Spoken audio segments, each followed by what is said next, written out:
Hello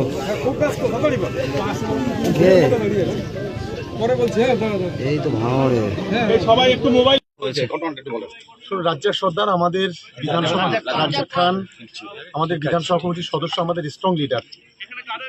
ISF আশ্রিত সমাজ বিরোধীরা এটা সম্পূর্ণ নওশাদ সিদ্দিকীর মদতে আজকে তাকে নৃশংসভাবে গুলি করে এবং তাকে কুপিয়ে খুন করা হয়েছে।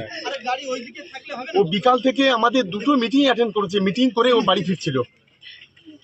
আসলে ভাঙড় বিধানসভা এলাকায় এদের অস্তিত্ব বিলীন হয়ে যাওয়ার ফলে এই আইএসএফ আশ্রিত সমাজ বিরোধীরা এই ধরনের ঘটনা ঘটছে। আমরা পুলিশকে, আমরা দিদিকে অনুরোধ করব যে অবিলম্বে এই আইএসএফ আশ্রিত সমাজ বিরোধী এদেরকে অবিলম্বে গ্রেপ্তার করা এবং তার দৃষ্টান্তমূলক শাস্তির ব্যবস্থা করা।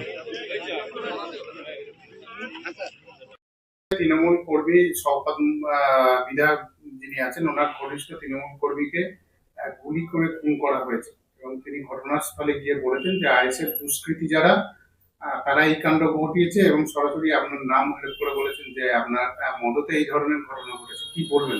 আমি ভাঙড়ের বিধায়ক হিসাবে সর্বপ্রথম যে খুনটা হয়েছে, যে মানুষটা রাজ্জাক খাঁকে যে খুন করেছে, এর চূড়ান্ত প্রতিবাদ করছি। সাথে সাথে প্রশাসন বন্ধুদের বলবো, রাজনৈতিক কর্মী না দেখে ভাঙড়ের একজন কর্মী মানুষকে খুন করা হয়েছে, এই হিসাবে তদন্ত করা হোক। যে বা যারা যুক্ত একটাও না ছাড় পায়, তাদের সর্বোচ্চ শাস্তির ব্যবস্থা করা হোক। আমরা বারবার ভাঙড়কে চাইছি বোম গুলি মুক্ত ভাঙড় হোক, হিংসা অশান্তি মুক্ত ভাঙড় হোক।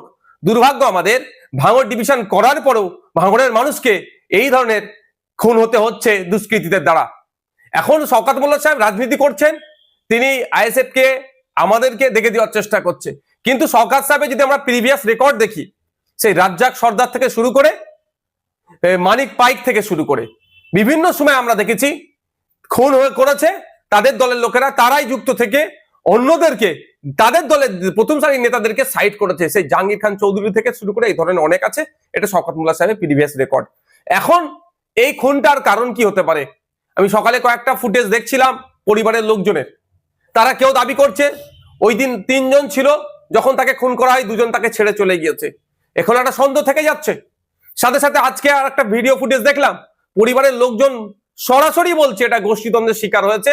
এবং বাস্তবিক কথা, আমি যতটুকু খোঁজ নিলাম, ওই অঞ্চলে ওই যেখানে বাড়ি যে ছেলেটিকে খুন করেছে, ওখানে আইএসএফ বা বিরোধীদের সাথে ওর সম্পর্ক খুব একটা খারাপ ছিল না। কিন্তু আমি যতটুকু খবর পাচ্ছি, এই লোকটি যাকে খুন করেছে ওরা, আপনার একদা সময় আরাবুল ঘনিষ্ঠ ছিল, প্রেসার দিয়ে চাপ দিয়ে এখন শওকত ঘনিষ্ঠ করেছে। এবার এই সুযোগটা কে নিয়েছে, এটা তদন্ত সাপেক্ষ।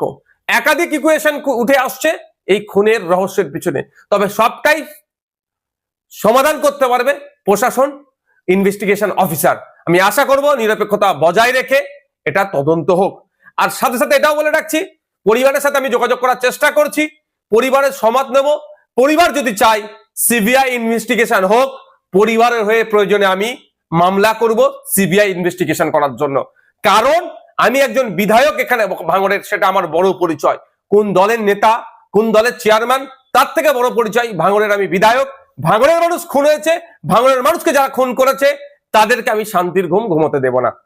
আর সাথে এটাও বলছি, যদি এটাকে রাজনৈতিক চক্রান্ত হয়ে বিরোধীদের উপরে দমন পীড়ন বা সাধারণ মানুষকেও যদি ডিস্টার্ব করার চেষ্টা হয়, আমি সেই পরিবারগুলোকে সাথে নিয়ে সিবিআই তদন্ত হবে, সিবিআই তদন্তের জন্য বা বিচার বিভাগীয় তদন্তের জন্য কোর্টের দ্বারস্থ হব।